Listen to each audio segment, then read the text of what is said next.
I sat across from my son in his pristine living room, watching him shuffle papers with the kind of cold efficiency I'd only seen in business meetings. This was Jason, my Jason, who I'd raised alone after his father died, who I'd worked 3 jobs to put through college, who used to fall asleep on my shoulder watching Sunday cartoons. He looked up with eyes that could have belonged to a stranger. "Mom, let's be realistic here. You're not needed anymore." The words hung in the air like poison. I felt my chest constrict, felt decades of sacrifice compress into that single moment. His wife, Vanessa, sat beside him with her arms crossed, nodding in agreement. Their 14-year-old daughter, Emma, was upstairs, probably hearing every word through the thin ceiling. "I'm sorry, what did you just say?" I asked, my voice steadier than I expected. "You heard me. Look, we appreciate everything you've done, but we need our space. The kids are older now. We don't need a live-in babysitter anymore." He said it like he was firing an underperforming employee. I'd moved in with them 5 years ago, not because I needed to, but because they'd begged me. "Mom, please, we need you. With both kids and our careers, we're drowning. You're the only one we trust." Those had been Jason's exact words, sitting in this same room, holding my hands with tears in his eyes. And I'd said yes. I'd sold my cozy 2-bedroom condo that I'd finally paid off after 30 years. The one with the garden I'd cultivated for a decade, where I knew every neighbor's name, where I hosted book club every Thursday. I'd packed up my entire life and moved into their basement suite to help raise Emma and her younger brother Lucas. 5 years of cooking dinner every night. 5 years of school pickups and homework help. 5 years of being the one who stayed home when the kids were sick. 5 years of cleaning, organizing, mediating sibling fights, and being the steady presence that made their chaotic household function. But apparently I was no longer needed. "Jason," I said quietly, "we should talk about this properly. Perhaps when you're not emotional." He actually laughed. "I'm not emotional, Mom. I'm being practical. Vanessa and I have discussed this extensively. We've made our decision." "Your decision," I repeated. "About my life. About our home," Vanessa interjected, speaking for the first time. Her voice had that tight, controlled quality that I'd learned to recognize over the years. "This is our family home, Helen. We need to think about what's best for our nuclear family." Nuclear family. As if I was radioactive waste that needed to be disposed of. As if 5 years of devotion had suddenly made me toxic. I stood up slowly, my 72-year-old knees protesting. "I see. And when were you planning to tell me this? Or was I supposed to just intuit that my services were no longer required?" "We're telling you now," Jason said, still not meeting my eyes. "We think it would be best if you found your own place. Maybe one of those senior communities? They have activities and things. Like I was a child who needed to be entertained, not a woman who'd built a life here, who'd become essential to the daily functioning of this household. How much time do I have?" I asked. "Well," Vanessa said, glancing at Jason, "we were thinking maybe 60 days? That seems reasonable. 60 days to undo 5 years. 60 days to find a new home in a market where my condo would now cost 3 times what I'd sold it for. 60 days to explain to my granddaughter why I was leaving, to pack up another life, to start over at an age when most people were settled." I looked at my son, really looked at him. When had he become this person? When had the boy who'd sobbed in my arms after his father's funeral transformed into this cold calculator of convenience? "I'll need to think about this," I said finally. "What's there to think about?" Jason stood up, clearly wanting this conversation to end. "We're not asking, Mom. We're telling you. This is our house, and we've made our decision." That night, lying in my basement suite, the one I'd painted cheerful yellow, where I'd hung my mother's paintings, where I'd created a small sanctuary, I stared at the ceiling and let the tears come. But somewhere around 2 in the morning the tears stopped. And something else began. Anger. Cold, clarifying anger. I'd been Helen Warner for 72 years. I'd survived being widowed at 38 with a 10-year-old son. I'd built a successful career in real estate while raising Jason alone. I'd put him through college, through graduate school, had helped with his wedding, had been there for every milestone. And I'd done it all with grace and strength. Somewhere along the way I'd forgotten that strength. I'd let myself become just grandma, just mom, just the convenient solution to their childcare problems. But I was more than that. I'd always been more than that.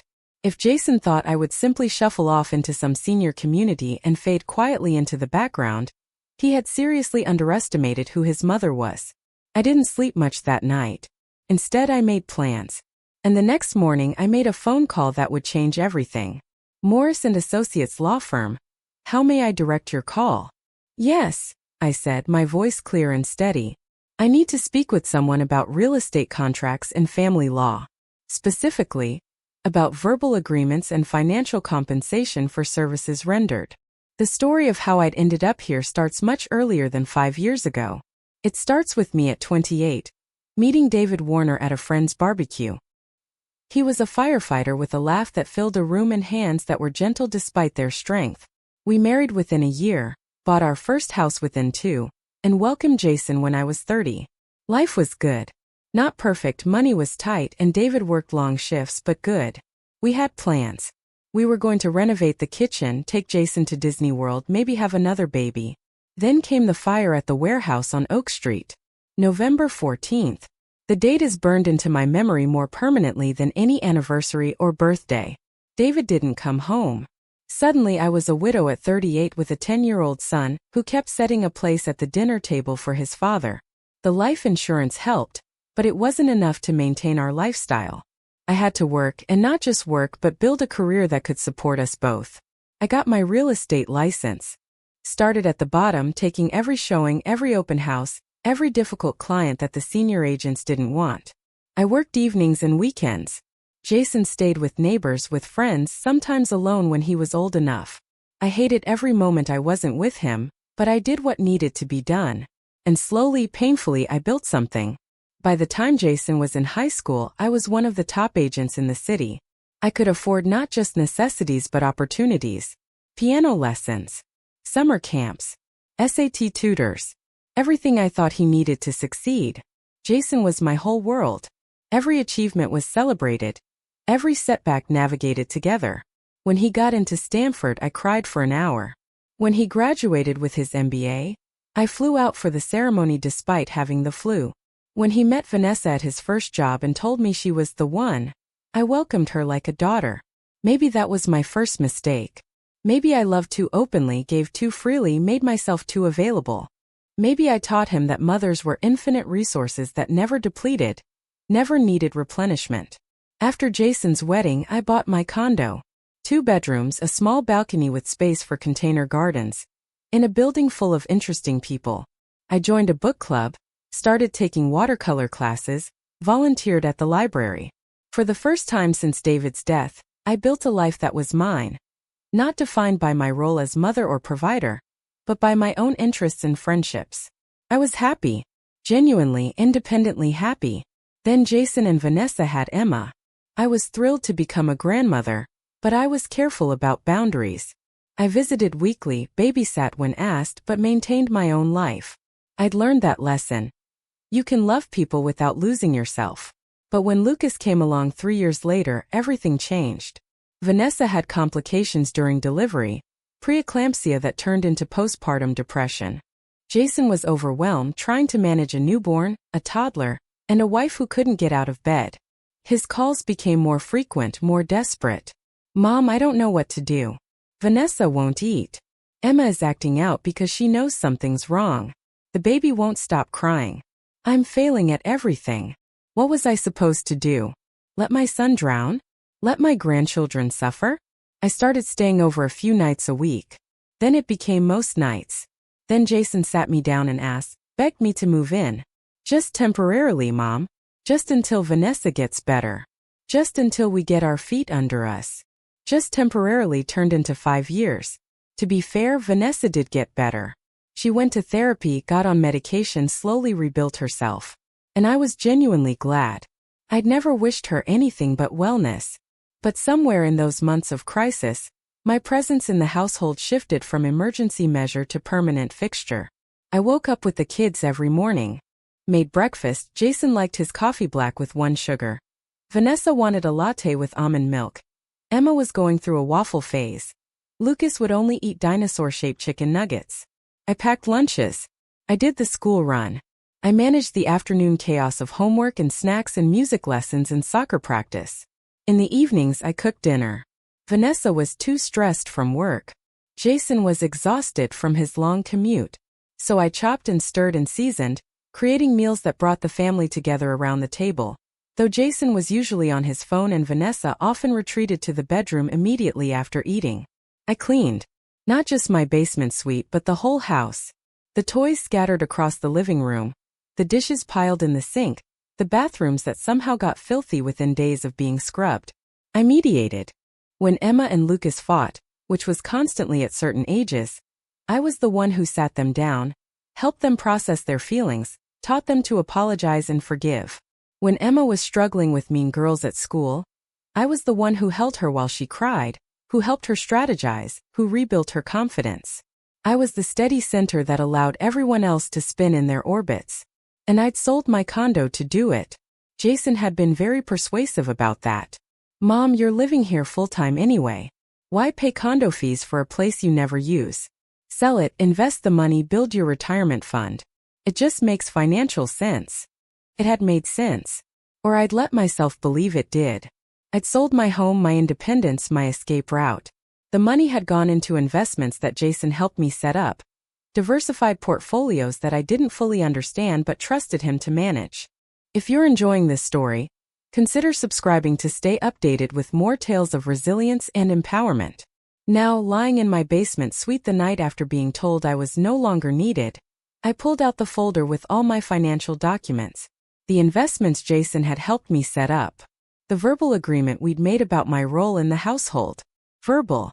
That had been another mistake. I'd never asked for compensation for childcare, for cooking, for cleaning, for essentially running their household.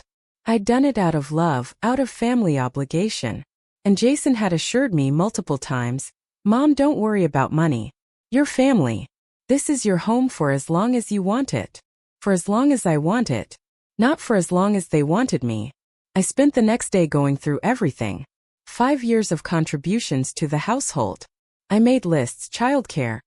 Average cost in our area for a full-time nanny was $2,000 per year. 5 years, $60,000. Cooking, private chef or meal delivery services for a family of 4. Calculating 3 meals daily, roughly 0,000 per year. 5 years, 0,000. Housekeeping, professional housekeeping services, 3 times weekly at market rates, approximately $5,600 per year. 5 years, $8,000. The numbers were staggering. Over $500,000 in services I'd provided, expecting nothing but love and respect in return. I'd gotten neither.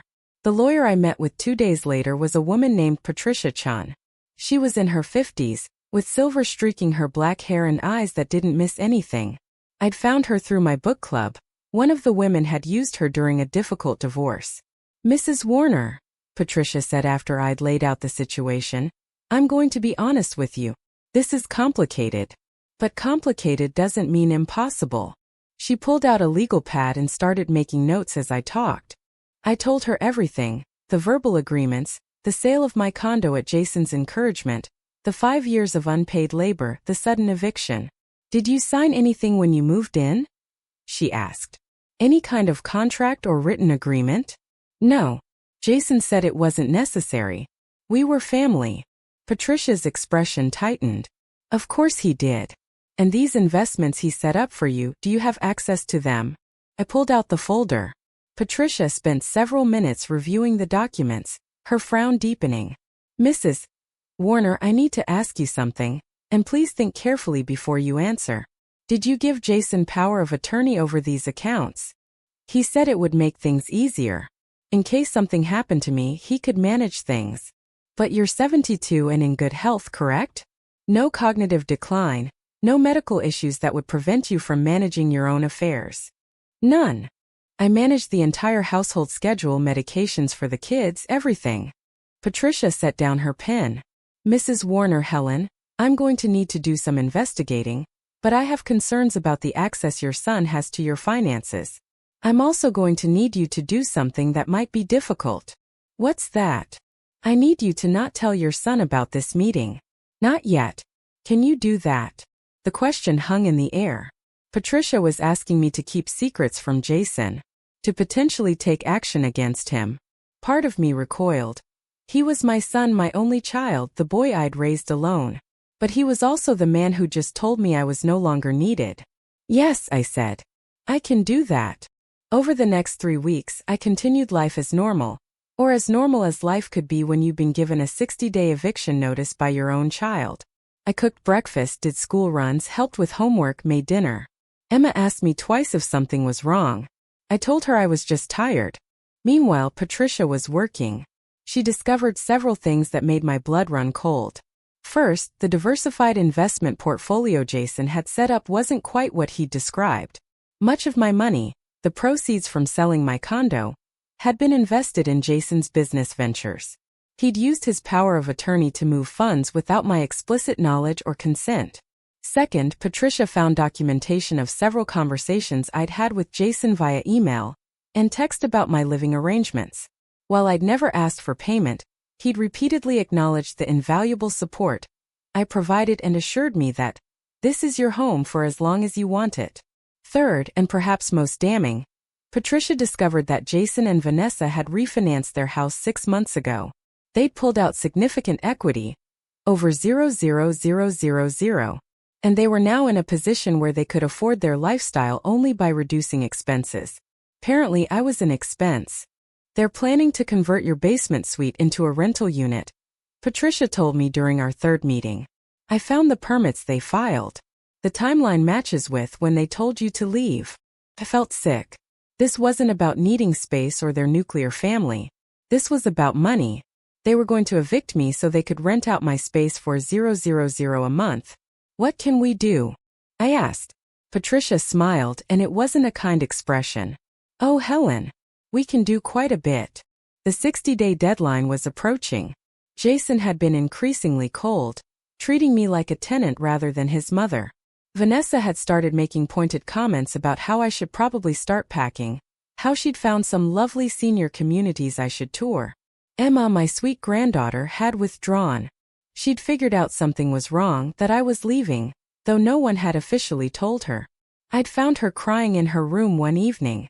Grandma, did we do something wrong? Is that why you're leaving? I'd held her and lied, or partially lied. No, sweetheart.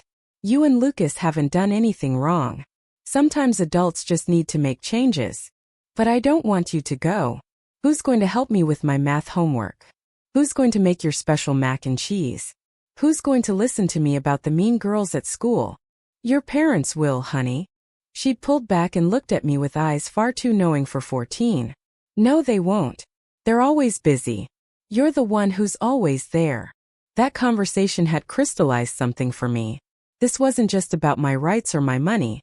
It was about Emma and Lucas, who were about to lose the most stable presence in their lives because their parents were prioritizing money over family. It was day 58. I had 2 days left on my deadline to vacate. Jason had asked me twice about my apartment search, each time with barely concealed impatience. I told him I was working on it. I was working on something, all right. That evening after dinner, lasagna, Jason's favorite, which he barely acknowledged, I asked Jason and Vanessa to sit down in the living room. Emma and Lucas were upstairs doing homework. I need to discuss my moving plans with you both, I said. Jason looked relieved. Vanessa actually smiled. They thought I was about to tell them I'd found a place, that I'd be out of their hair by the deadline. Before we discuss that, I continued, there's someone I'd like you to meet. On cue, the doorbell rang. I went to answer it, and Patricia Chun stepped in carrying her briefcase. Jason, Vanessa, this is Patricia Chun. She's been helping me with some legal matters. The color drained from Jason's face. Legal matters? Mom, what are you talking about? Patricia set her briefcase on the coffee table and pulled out a folder. Mr. and Mrs. Warner, I'm here representing Helen Warner in several matters concerning her residency in this home, her financial assets, and compensation for services rendered. Compensation? Vanessa's voice went up an octave. She's family. She doesn't get compensation. Actually, Patricia said calmly, family members can absolutely be compensated for services, especially when those services are extensive and ongoing. Helen has provided full-time childcare, housekeeping and cooking services for 5 years. In addition, we have concerns about the management of her financial assets and the circumstances under which she was asked to leave this residence. Jason found his voice. This is ridiculous. Mom, what are you doing? You can't sue us. We're family. You're right, I said quietly. We are family. That's why I expected to be treated with respect and consideration. Instead, I was told I'm not needed anymore, and given 60 days to vacate my home, the home I gave up my own residence to move into at your request. You agreed to move in. Jason stood up, his face flushing. No one forced you. You begged me to move in, I corrected. You told me it was temporary. You told me this would be my home for as long as I wanted it. I have the emails, Jason. I have the texts. Patricia cleared her throat. We also have concerns about the power of attorney arrangement and the investment of Mrs. Warner's assets in your business ventures without her informed consent. Now Jason looked genuinely scared. I was helping her invest. I was trying to grow her retirement fund. By investing in high-risk ventures that primarily benefit you. Patricia raised an eyebrow. We'll let the courts decide if that was in your mother's best interest. Courts. Vanessa looked between us. You're taking us to court? Over what? Patricia opened the folder. We're prepared to file several actions. First, a claim for compensation for 5 years of full-time childcare, housekeeping and cooking services, valued at approximately $38,000. Second, a claim for financial mismanagement and unauthorized use of power of attorney. Third, depending on your response to this conversation, we're prepared to file for a constructive eviction claim, as you've created a hostile living environment designed to force Helen to leave so you can convert her living space into a rental unit. The silence that followed was deafening. $500,000? Jason's voice was barely a whisper. You're asking us for $500,000? I'm asking, I said, to be treated like a human being instead of a disposable convenience. I'm asking for acknowledgement of what I've contributed to this family. And yes, if necessary, I'm asking for legal recognition of the work I've done and the assets you've mismanaged. Vanessa was shaking her head. This is insane. We gave you a place to live. We fed you. You were part of the family. I fed you, I said, my voice harder than I'd ever used with them. I fed this family 3 meals a day for 5 years. I cleaned your home. I raised your children while you built your careers. I gave up my home, my independence, my life because you needed me. And the moment you decided you didn't need me anymore, you threw me away like garbage. That's not, we didn't. Jason stumbled over his words. Mom, you're making this sound so mercenary. We love you. Love, I repeated. You told me I'm not needed anymore. You gave me 60 days to find a new home in a market I can barely afford because I sold my condo to help you. You've been treating me like a burden for months. Is that what you call love? Emma's voice came from the stairs. Grandma. We all turned. Emma and Lucas were sitting on the staircase, clearly having heard everything. Emma, Lucas, go back to your room, Vanessa said sharply. No. Emma came down the stairs, Lucas following her. Is Grandma really leaving? Because you're making her. Sweetheart, this is complicated, Jason started. It's not complicated. Emma's voice cracked. Grandma has been here my whole life. She's the one who picks us up from school. She's the one who helps with homework. She's the one who actually listens when we have problems. And you're kicking her out. Emma, that's enough, Vanessa said. It's not enough. Nothing is ever enough with you guys. Grandma does everything, and you act like it's just what she's supposed to do. Like she doesn't matter. Lucas, who was 11 and usually quiet, spoke up. I heard you talking last week. You said you were going to turn Grandma's room into an Airbnb to make extra money.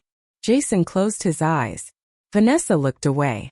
Patricia made a note in her folder. I think that's sufficient confirmation of the rental unit plan. You're using my granddaughter's college fund to finance your lifestyle, and now you're evicting me to create another income stream, I said, the pieces clicking together. Emma, did they take money from your college account? Emma nodded, tears streaming down her face. Dad said it was a short-term loan. That he'd pay it back. With what money? I looked at Jason. With the rent from my suite? Jason's face crumpled. For a moment he looked like the boy I'd raised, lost, scared, ashamed. Mom, I didn't know what else to do. The business hit some rough patches. We had expenses. I thought I could fix it before anyone noticed. By stealing from your daughter and evicting your mother? I wasn't stealing. I was managing resources. I was going to pay it all back. When? Patricia's voice was sharp. Your business ventures are failing, Mr. Warner. You're leveraging your home, your daughter's education, and your mother's retirement to stay afloat. That's not management. That's desperation. Vanessa stood up abruptly. I want you to leave. Both of you. This is our home and you're not welcome here. Actually, Patricia said, Helen has established residency here. You can't evict her without proper legal process, which you haven't followed. And given the hostile environment you've created, she has grounds for a constructive eviction claim that could result in significant damages. So what do you want? Jason asked, looking at me. What's this really about? I took a deep breath. I want you to return my full investment assets to my control. I want you to relinquish the power of attorney. I want a formal written agreement compensating me for my services at a reasonable rate. Not $500,000, but something that acknowledges my contribution. And I want an apology. An apology, Vanessa said flatly. Yes. A genuine acknowledgement that you've treated me poorly, that you've taken advantage of my love and generosity, and that you're sorry. Jason was silent for a long moment. Then he said, And if we don't agree? Patricia answered before I could. Then we file everything on Monday morning. The lawsuit becomes public record. Your business associates will know about the financial mismanagement. Your friends will know you're evicting your elderly mother. And the court will decide what's fair. And courts tend to be very sympathetic to seniors who've been financially abused by family members. The threat hung in the air. I watched my son struggle with it, watched his pride battle with his fear. How much? He finally asked. For the compensation? Patricia looked at me. We discussed this. $50,000, I said. $10,000 for each year. Well below market rate for the services provided. Plus the return of my full investment assets and dissolution of the power of attorney. $50,000? Vanessa laughed, but it was a desperate sound. We don't have $50,000. Then you'll make payments, Patricia said. We can arrange a payment plan. Helen is being more than reasonable, considering what she could claim. Jason sat down heavily. Emma went to him, but instead of comforting her father, she said, Dad, you should apologize to Grandma. This isn't right.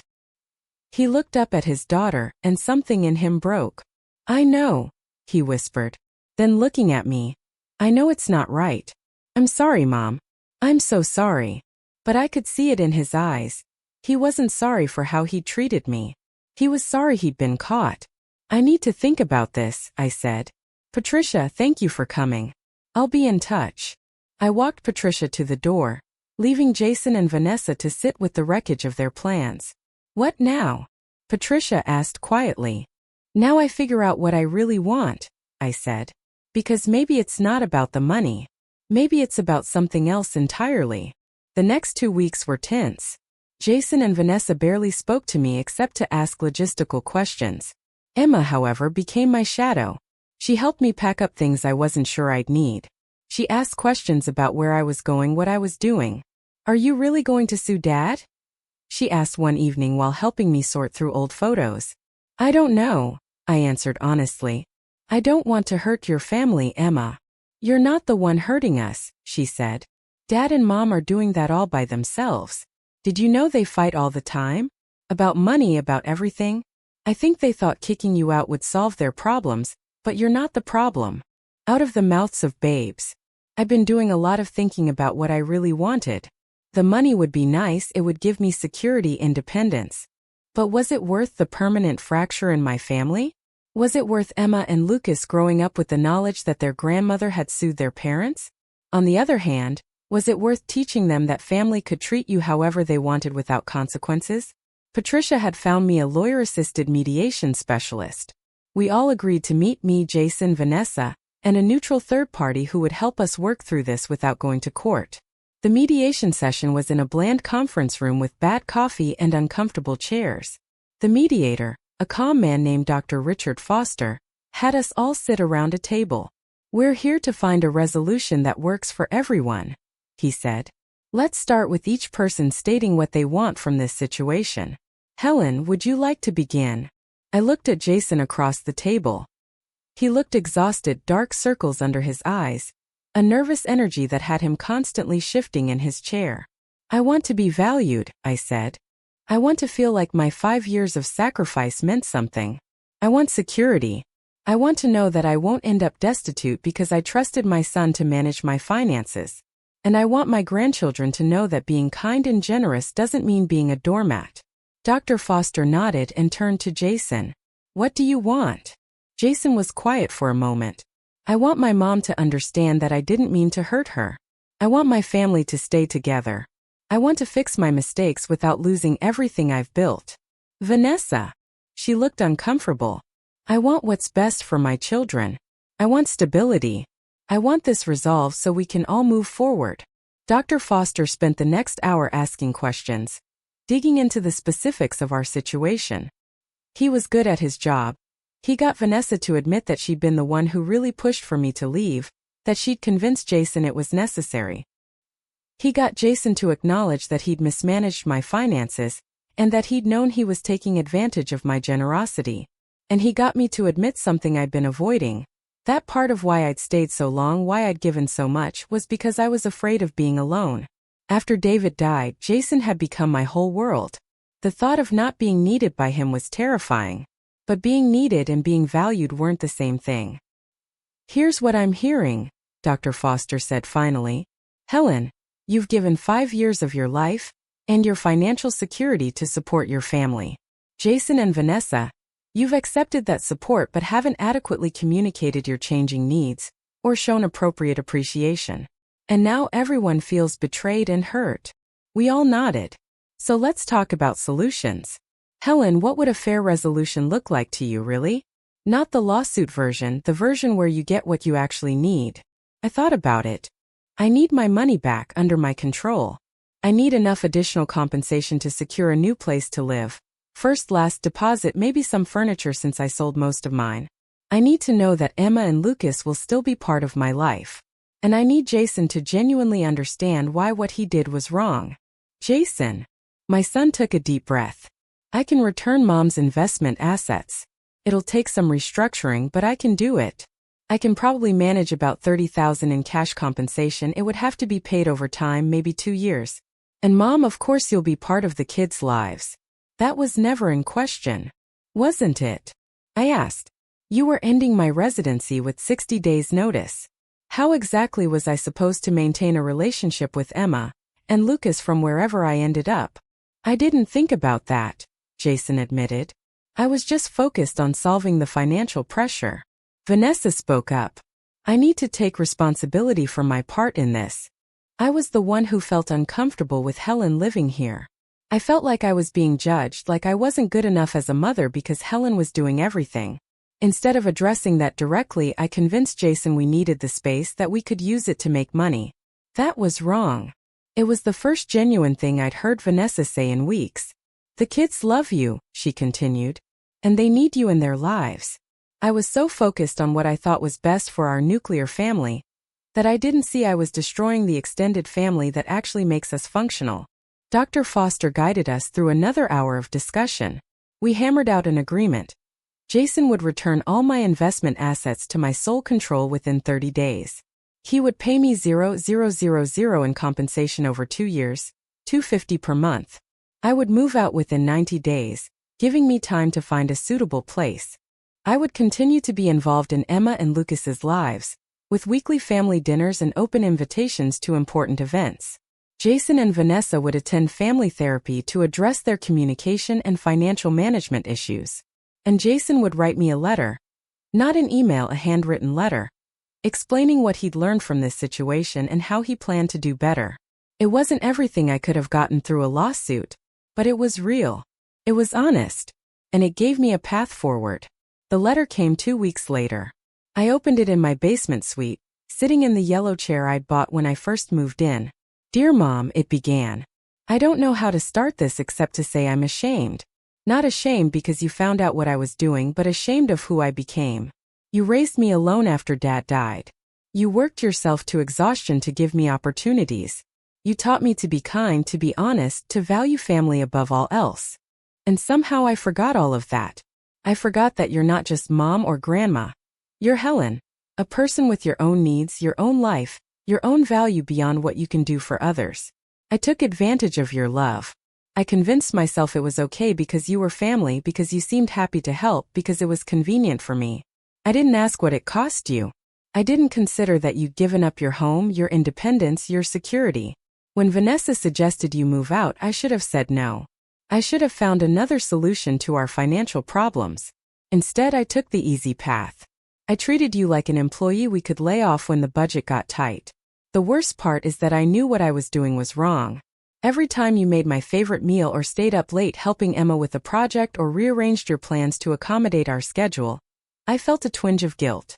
But I pushed it down because acknowledging it would have meant changing my behavior, and change was hard. Dad would be disappointed in the man I've become. More importantly, you deserved better from me. I'm going to do better. Not just because of this agreement, but because I need to be someone my kids can be proud of. Someone who treats family, especially you, with the respect and love you deserve. I can't undo the hurt I've caused, but I can commit to being different going forward. I love you, Mom. I'm sorry it took almost losing you to remember how to show it. Your son Jason, I read it 3 times. It wasn't perfect, but it was real. And sometimes real is better than perfect. I found a new place 6 weeks later. A small house, actually. A 2-bedroom cottage that an elderly couple was renting out after moving to assisted living. It had a garden, a front porch, and windows that let in morning light. It cost more than I wanted to pay, but with the monthly payments from Jason and my own retirement income, I could manage. Emma helped me move in. She'd appointed herself my interior decorator, insisting we needed to hang pictures in a way that makes sense, and organizing my kitchen properly. "Grandma," she said while we were unpacking boxes of books, "can I ask you something?" "Of course, sweetheart. Why didn't you sue them? You could have gotten way more money." I set down the book I was holding, a worn copy of Pride and Prejudice that I'd had since college. Because sometimes winning isn't about getting the most. It's about getting what you actually need. "Do you forgive them? Dad and Mom?" "I'm working on it," I said honestly. Forgiveness isn't something you do once and it's done. It's something you choose every day, and some days are easier than others. She nodded, processing this. "I don't want to be like them. Like Dad and Mom. I don't want to take advantage of people who love me." "Then don't. The fact that you can see what happened and learn from it means you're already different." She hugged me then, fierce and tight. "I'm glad you're staying close. I was so scared you were going to move far away." "I'm not going anywhere, honey. This is still my home. This city, this family, even when it's complicated." The Sunday family dinner started a month after I moved into the cottage. The first one was awkward. Everyone on their best behavior, careful conversation that avoided anything substantial. But by the third dinner, Lucas was comfortable enough to complain about his math teacher, and Emma was back to telling long, rambling stories about her friends. Jason and Vanessa were trying. I could see it in the way Jason asked about my week and actually listened to the answer. In the way Vanessa complimented the flowers I'd planted in my new garden. In the way they both made sure the kids helped clean up after dinner instead of leaving it all to me. It wasn't the same as before. But maybe that was good. Maybe the old dynamic had been broken in ways I hadn't wanted to see. The monthly payments came on time every time. Jason sent them with brief notes. "Hope you're well. Kids are excited for Sunday." They were impersonal but reliable, and reliability meant something. My book club friends threw me a housewarming party. They'd been my support system through everything. Listening to me process my anger, my hurt, my uncertainty about what to do. They'd never judged, never told me what I should do. Just held space for me to figure it out. "To Helen," Margaret said, raising her glass of wine, "who reminded us all that we can love our families and still demand to be treated with respect. And who proved that you're never too old to start over," added Susan. We drank to that. And I felt for the first time in years like I was exactly where I was supposed to be. 6 months after moving into the cottage, I got a call from Patricia. Helen, I wanted to check in. How are things going with the payment plan? Fine, I said. Jason's been consistent. Good. And the relationship with your son and grandchildren? Better. Not perfect, but better. We're building something new. I'm glad. She paused. I also wanted to tell you that your case has become something of a teaching tool in elder law. With your permission, I've been using it, anonymously of course, to help other seniors understand their rights. Really? Really? You'd be surprised how common your situation is. Adult children who take advantage of elderly parents' generosity, who mismanage their finances, who evict them when they're no longer useful. Most people don't fight back. They're too scared of damaging family relationships. I was scared too, I admitted. But you did it anyway. And look what you built: respect, boundaries, a real relationship instead of one based on exploitation. That takes courage. After I hung up, I thought about that. Courage. I'd never thought of myself as particularly brave. I was just a woman who'd done what needed to be done, over and over throughout her life. But maybe that was what courage was. Not the absence of fear, but moving forward despite it. Emma started coming over after school sometimes just to hang out. She'd do her homework at my kitchen table while I worked in the garden or prepared dinner. We didn't always talk. Sometimes she just needed a quiet space away from her brother and her parents. Grandma, she said one afternoon, I've been thinking about college. Oh, I want to study law. Like that lawyer you had, Miss Chun. I want to help people who are being treated unfairly. I looked at her, this young woman who was growing up so fast, and felt a surge of pride. I think you'd be excellent at that. Dad's been better about my college fund. He's actually putting money back in, and he showed me the account so I can track it. He said he's going to teach me about managing money, so I don't make his mistakes. That's good. That's really good. Mom's been different too. She actually asked me the other day how I was feeling about everything that happened. Like really asked. We talked for an hour. Change was possible, I thought. Even when it seemed impossible, even when people had hurt you, change was possible. Not guaranteed, not easy, but possible. A year after the confrontation with the lawyer, Jason called me. Not for logistics or to arrange Sunday dinner, but just to talk. Mom, I wanted to tell you something. Vanessa and I finished our family therapy sessions. How did it go? Hard. Really hard. We had to confront a lot of things, not just about how we treated you, but about how we treat each other, how we handle money, how we parent. Our therapist said we'd built a life we couldn't afford, financially or emotionally, and we were constantly trying to patch it with quick fixes instead of addressing the fundamental problems. That sounds like it was difficult to hear. It was. But it was true. And we're making changes. Real changes. I'm scaling back the business, focusing on sustainable growth instead of risky expansion. Vanessa's taking on fewer projects so she's home more. We're budgeting properly. We're communicating better. I'm proud of you, Jason. He was quiet for a moment. I don't deserve that. Maybe not. But I'm choosing to give it anyway. That's what love is. Choosing to keep showing up even when it's hard. Like you did. For your whole life. Like I did. Like you're doing now. Like we all have to do every day. After we hung up, I sat in my garden watching the evening light fade. The roses I planted were blooming. Deep red, bright pink, soft yellow. I'd built something beautiful here, in this small space that was mine. I thought about all the versions of Helen I'd been. The young wife, the widow, the single mother, the successful real estate agent, the grandmother, the live-in helper, the woman who stood up for herself with a lawyer by her side. All those versions were real. All those versions were me. I'd learned something through this whole ordeal. You can be kind without being a doormat. You can be generous without being exploited. You can love your family and still demand respect. You can forgive without forgetting. And you can start over, even when you think you're too old, too tired, too invested in the life you've built. Emma and Lucas came over the following Saturday to help me build a raised bed for vegetables. Lucas, who'd been quiet and withdrawn during the worst of the conflict, had started opening up more. He'd recently told me that watching me stand up for myself had made him realize he could stand up to the bullies at school. Grandma showed us that you don't have to just take it when people are mean, he'd told his mother, who'd relayed the conversation to me with tears in her eyes. As we worked in the garden, Dirt under our nails and sun on our faces, Emma said. Grandma, can I bring my boyfriend to meet you? You have a boyfriend? She blushed. Kind of. His name is Marcus. He's in my AP history class. I wanted you to meet him before I introduce him to Mom and Dad. Because you trust my judgment? Because I trust you to tell me the truth. Mom and Dad would either be weird and overprotective or weird and trying too hard to be cool. You'll just be normal. I laughed. I'm honored to be normal. Yes, bring Marcus by any time. He knows about what happened.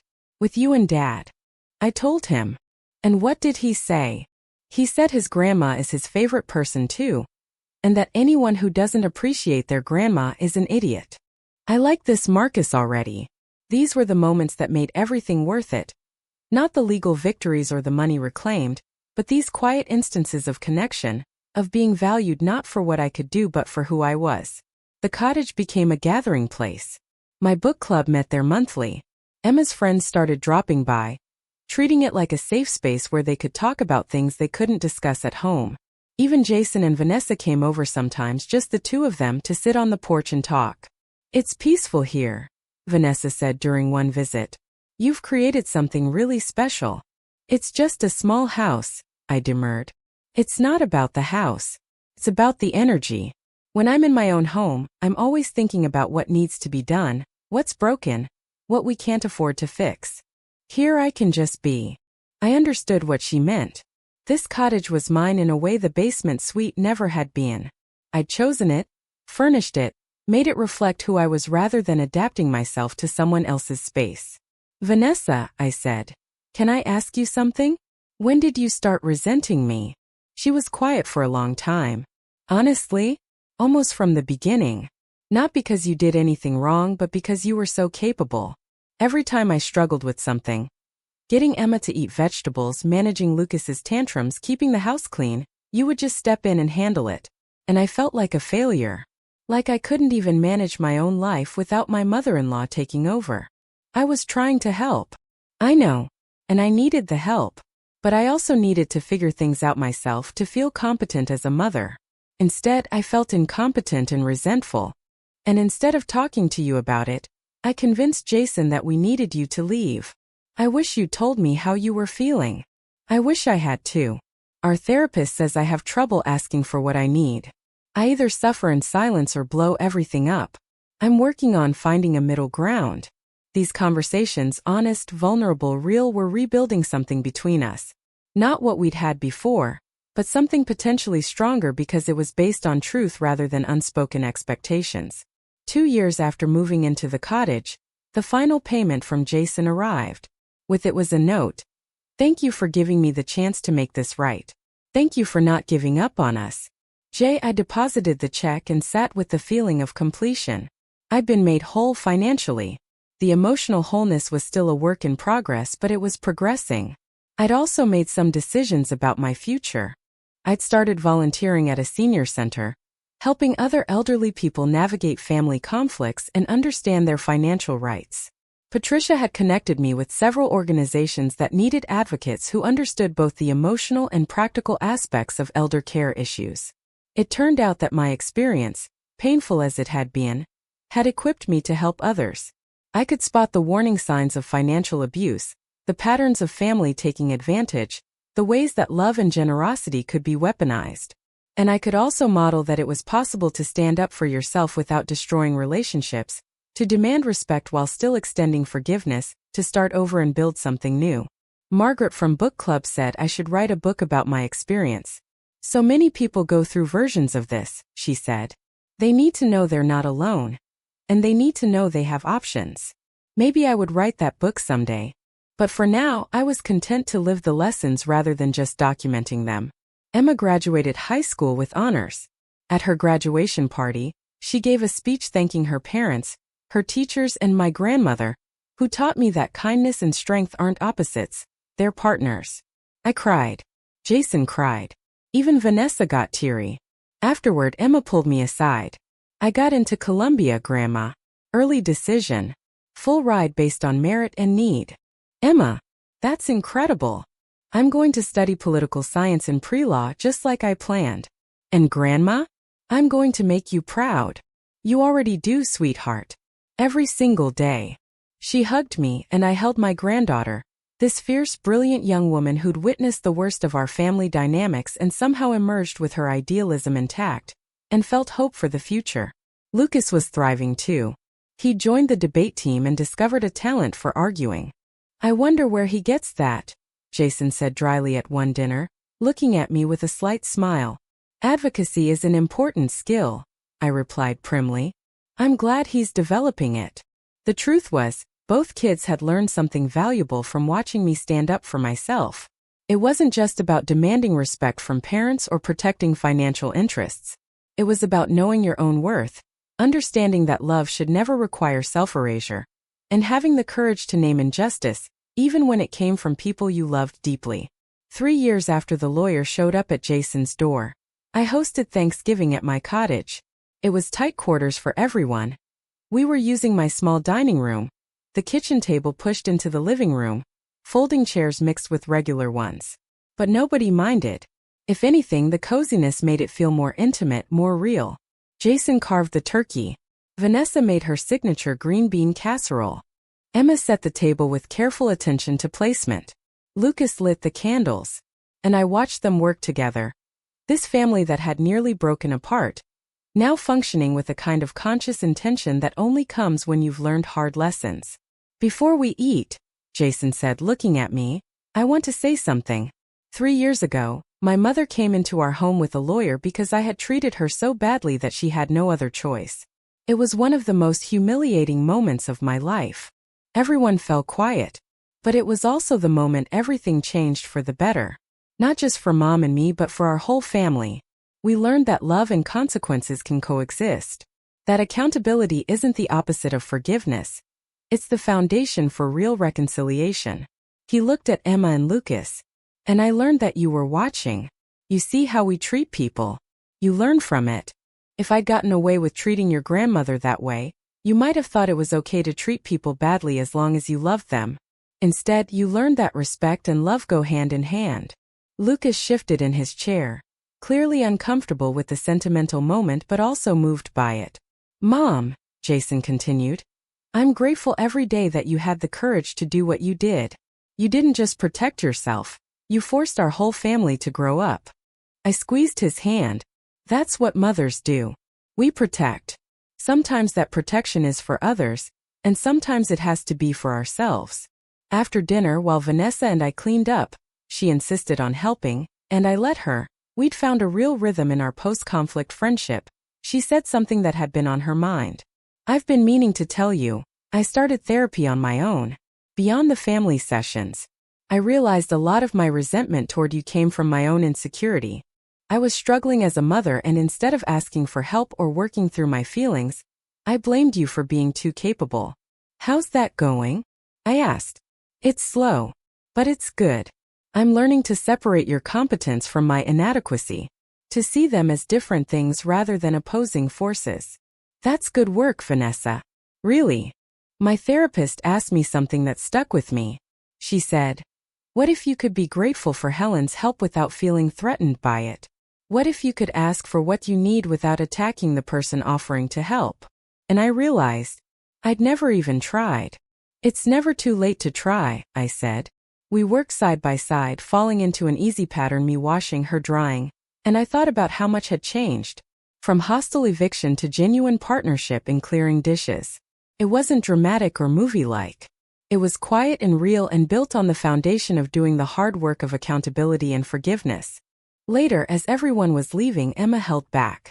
She sat down on my porch steps and I joined her, wrapping a shawl around both of us against the November chill. Grandma, can I tell you something? Of course, honey. I've been writing about what happened. For my college essays, for applications to law school programs. About how watching you stand up to Dad taught me about justice and protection, and the complicated way that family love has to include boundaries. How does that feel? Writing about it. Cathartic, mostly. But also healing. Like I'm taking something really hard and transforming it into something meaningful. Into my life's direction, actually. She pulled out her phone and showed me some of her writing. It was beautiful, honest and nuanced, capturing the complexity of loving someone, while still holding them accountable. She'd written about watching me leave, about her fear that I would disappear from their lives, about realizing that sometimes the most loving thing a person can do is refuse to be used. This is remarkable, Emma. It's because of you. Not just what happened but how you handled it. You could have just sued them and left. You could have written them off. But you didn't. You fought for the relationship while also fighting for yourself. That's the kind of lawyer I want to be. That's the kind of person I want to be. I put my arm around her. You're already that person, sweetheart. You've been showing it all along. The years moved forward. Emma got into Columbia as planned and then into Harvard Law School on a full scholarship. She wrote to thank me, saying that her essay about our family conflict had been one of the standout pieces in her application. You gave me a story worth telling, she wrote. And more importantly, you gave me a model for how to be both soft and strong. Jason's business stabilized. He scaled back his risky ventures and focused on sustainable growth. Within 2 years, he'd paid back everything he'd taken from Emma's college fund and more. He and Vanessa seemed genuinely happy for the first time since I'd known them. Not the performative happiness of people trying to maintain an image, but real contentment built on honesty. Lucas discovered debate and then Model UN, and then realized his calling was environmental law. He spent his high school summers working with nonprofits, and when he was accepted to UC Berkeley, I knew he was going to do important work in the world. And me? I'd found a life that felt like mine. My cottage with its garden. My volunteer work with seniors facing exploitation. My book club still going strong, my friends who'd seen me through the darkness and celebrated my emergence. I also started consulting with Patricia's law firm, helping other clients understand elder law and family dynamics. I didn't have a law degree, but I had lived experience, and sometimes that was exactly what someone needed to understand their options. 4 years after the lawyer showed up in Jason's living room, I was sitting at book club when someone asked, "Helen, do you ever regret what happened? All the conflict, the hard feelings." I thought about this carefully. I regret that it happened in the first place. I regret that my son treated me so poorly. I regret the years I spent not advocating for myself. But do I regret taking action? No. Standing up for myself wasn't just about the money or even the principle. It was about modeling for Emma and Lucas that you don't have to accept mistreatment from people you love. But the relationship could have been permanently damaged, another book club member said. It could have been, I agreed. But it would have been damaged anyway, it was already damaged. What I did was give myself the option to either rebuild it authentically or walk away without resentment. As it turned out, we rebuilt it. But I had choices. I wasn't powerless. That was perhaps the most important lesson I'd learned. Powerlessness is often a choice we make because we're afraid of conflict, afraid of damaging relationships, afraid of being alone. By claiming my power, I'd actually given my family the chance to choose better behavior, to choose me while also respecting me. Jason and I developed a different kind of relationship. More honest. Less weighted with unspoken obligations. We talked about real things, his fears about parenting, my thoughts about aging, both of us coming to terms with mortality in different ways. He never forgot what he'd done. I made sure of that, not through constant reminders but through consistent boundaries. I came when invited but maintained my own life. I loved his children fiercely, but didn't take responsibility for their emotional needs. I supported Vanessa but didn't enable her avoidance of her own work. And everyone was healthier for it. On my 75th birthday, my family threw me a party at a local restaurant. Emma came home from Harvard. Lucas came from Berkeley. Jason and Vanessa had organized it all. They'd invited my book club friends, my volunteer coordinator, even Patricia, the lawyer who changed my life trajectory. During the speeches, and there were many, Jason got up and said something that made me cry. My mother spent most of her life believing that her value came from what she could do for others. As her son, I benefited from that deeply. I got a comfortable childhood, educational opportunities, unconditional love. But somewhere along the way I started thinking that was just how it would always be. That mom was an infinite resource that I could take and never have to give back or even say thank you. He paused, looking directly at me. And then she taught me otherwise. Not through words but through action. She taught me that love isn't a one-way street. That respect and gratitude matter. That I had a responsibility to treat her with kindness, even when we were family. He raised his glass. To my mother, who loved me enough to demand that I become a better man. Who valued me enough to make me account for my actions. Who chose, even when it was hard, to rebuild our relationship on a foundation of truth and respect. I am a better son, a better father, a better human being because of the woman you all see before you. Everyone raised their glasses and toasted. And I sat there 75 years old, having lived a full and complicated life, and felt entirely, completely valued. After the party, as I was driving home, I called Patricia. Did you get a chance to come to the party? I did. It was lovely, Helen. You have a good family. They are. They really are. You know, I've been wanting to talk to you about something. Have you ever thought about writing a book about your experience? Not just for yourself, but for others? There's such a need for authentic stories about navigating family conflict, about elder law, about standing up for yourself. Actually, several people have suggested that. I think you should do it. I think your voice, honest, nuanced, not preachy but deeply experienced, could help a lot of people. After I hung up, I thought about that. A book. Maybe I would write one. Not as revenge or vindication, but as a gift to other people who were struggling with similar situations. A roadmap showing that you could stand up for yourself and still love your family. That justice and reconciliation weren't mutually exclusive. That starting over at 72 was possible. The cottage felt quiet when I got home. I made tea and sat in my favorite chair, the yellow one from the basement suite that I'd reclaimed and brought with me, and looked around at the life I'd built. There were photos on the shelves. Me at my college graduation, David in his firefighter uniform, Jason as a baby, Emma and Lucas at various ages, pictures from book club gatherings, volunteer events, family dinners. This was the visual record of a life fully lived, with all its complications and triumphs. I thought about the woman I'd been when David died, so frightened, so determined to be strong for Jason, so convinced that I had to be everything to everyone. I thought about the woman I'd been in Jason's basement suite, slowly disappearing, giving and giving until there was nothing left to give. And I thought about the woman I was now, clear-eyed about my worth, firm about my boundaries, generous but not unlimited. I'd become someone I could respect. Over the next few months I started writing. Not a formal book at first, just journals. I wrote about what I'd learned, the moments of clarity, the conversations that mattered. I wrote about the fear and the anger and the moments when I almost gave up.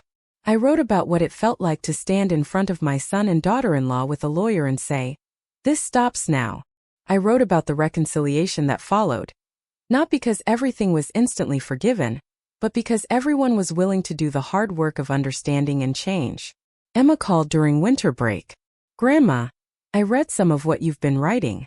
I showed it to one of my professors and she thinks it's powerful. She wants to put you in touch with someone at her publishing house." "Emma, I don't know if I'm ready for that." "You're ready.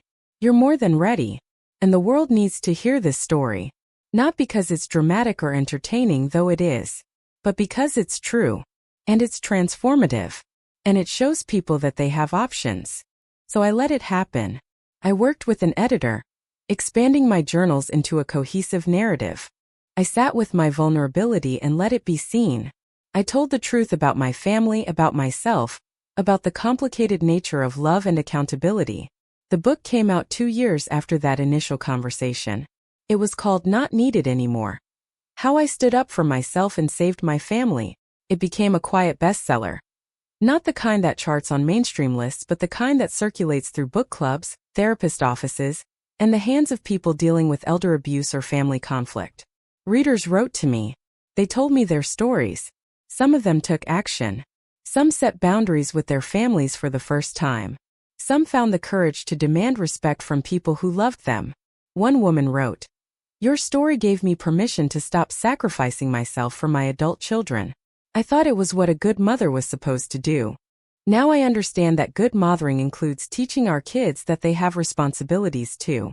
Another wrote, "I was about to let my family convince me to sell my home and move in with them. After reading your book, I asked for a contract instead. Everything's in writing now. I feel so much safer." These letters meant more to me than any bestseller status could have. By the time I was 80, the relationship with Jason had evolved into something truly special. He'd retired early from his business, having built it into something sustainable and profitable. He and Vanessa had used their financial stability to create a healthier family dynamic.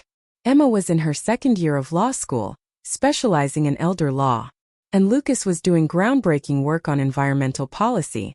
Jason came over to my cottage one evening, just the two of us, for dinner.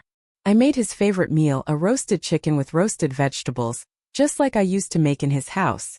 "Mom," he said as we were eating, "I want to tell you something I've never said directly before." "What's that?" "Thank you for holding me accountable, for not just accepting what I did and moving on, for making me face the consequences of my actions and become a better person." "You're welcome. Though I have to say, I'd prefer if you'd been a better person without me having to hire a lawyer." He laughed. "Wouldn't we all? But that's not how life works, is it? Sometimes we need crisis to wake us up." "Sometimes," I agreed. "But ideally people are more self-aware than that." "Fair enough. I'm working on it." He paused. "Emma told me she's thinking about focusing her practice on elder abuse cases, specifically family financial exploitation. She said watching you go through it changed her trajectory." "Is she planning to tell people that?" "She already is. She's being very open about it. And she's gotten several other law students interested in the field. There's apparently a whole group at Harvard working on elder law policy now, partly inspired by your book." I felt tears prick my eyes. My pain, my conflict, my difficult choices, they were creating ripples, helping other people. That was the thing nobody told you about standing up for yourself. Sometimes the impact extends far beyond your own life. That makes me incredibly happy, Jason. It makes me happy too. And it makes me grateful that you were brave enough to do what you did, even though it was terrifying. We finished dinner and sat on the porch, watching the sun set over the garden I'd spent 5 years cultivating. The roses were past their season, but the winter herbs were thriving, rosemary and thyme and sage spreading across their raised beds. "You've built a good life here, Mom," Jason said. "I have. It took a while to figure out what I actually wanted as opposed to what I thought I should want, but yes, this is a good life. I'm glad. You deserve it." After Jason left, I sat alone on my porch and reflected on everything that had happened. The pain, the conflict, the moment I'd almost given up and just accepted their terms. The courage it had taken to call Patricia, to show up with a lawyer, to demand respect. And the result? A family that was healthier, more honest, more real. Children who'd learned important lessons about boundaries and accountability.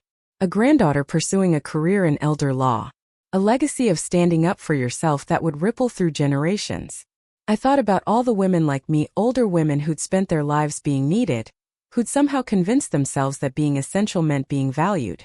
Women who'd given and given until they had nothing left to give. Women who were told they were no longer needed and just accepted it. I wanted to reach out to every one of them and say, you are needed. Not because of what you do or what you provide, but because you are. Your life has value beyond your utility, and you deserve to be treated with respect and kindness by the people you love. It's okay to demand that. It's okay to stand up. It's okay to bring a lawyer if that's what it takes. And on the other side of that difficult moment, there can be real reconciliation, real change, real relationship built on a foundation of truth and respect. That was my legacy, I decided. Not just the book or the speaking or the consulting. My legacy was showing that it was possible. That a 72-year-old woman could stand up to her own son. That love and accountability could coexist. That starting over was possible, even when you'd invested everything in one person, one family, one life. The sun had fully set now. Stars were beginning to appear. I wrapped my shawl tighter around myself and smiled into the darkness. I'd spent so long being what everyone needed me to be. Now, finally, I was being exactly who I wanted to be. And that made all the difference.